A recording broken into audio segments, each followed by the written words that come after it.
Thomas the Tank Engine loves his branch line.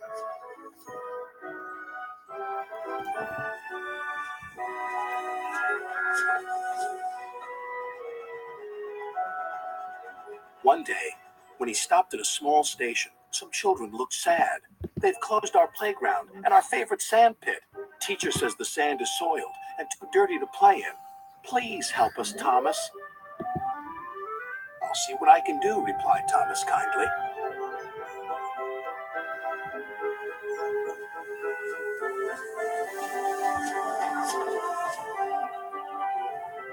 Thomas hoped things weren't quite as bad as the children had made them out to be. But as he passed their playground, a large sign read, "Playground closed until further notice." The children were right, thought Thomas sadly. He puffed into the yards and was just about to tell the other engines about the playground when Percy rushed in. "You look glum, little Percy," said Gordon. Sir Topham Hatt told Driver that he's using Harold to show a visitor the island instead of using any of us engines. "Despicable," said Gordon. "Disgusting," snorted Henry. "Engines are meant to take visitors around our island, not that whirlybird thing," James exclaimed. Gordon was the first to see Harold. "Harold thinks he can go faster than me. I'll show him." Next, it was Henry's turn. "Sir Topham Hatt has chosen Harold because he thinks he's more important than me. Well, he's not. Harold can't fly through tunnels."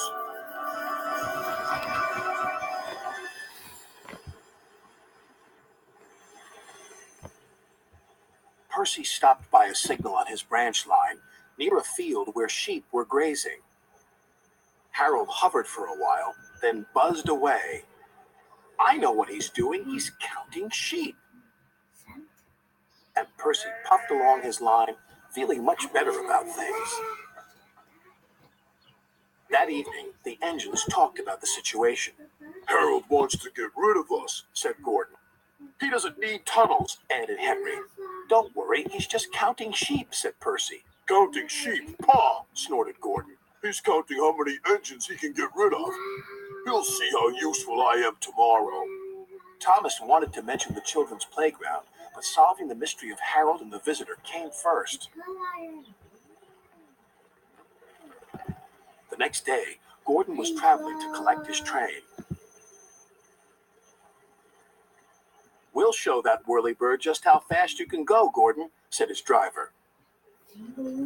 But because they were watching Harold, they missed the signal and went on to the wrong line. Gordon was traveling to trouble. Ahead was a tunnel under repair. His driver reduced steam and braked hard. But it was too late.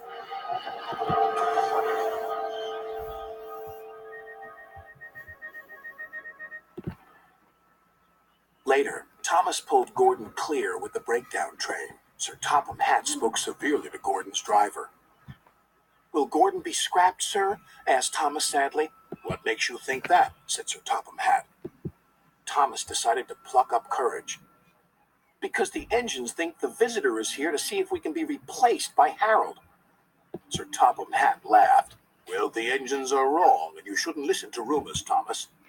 This gentleman is making a new playground for the children. It was easier to find a suitable site from up in the air."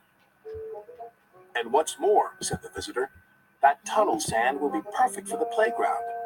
Sand we found by accident, you might say." Sir Topham Hatt still uses Harold to fly above the island. But all the engines know that Harold isn't spying on them. He is just being very useful. I know I look like I'm not.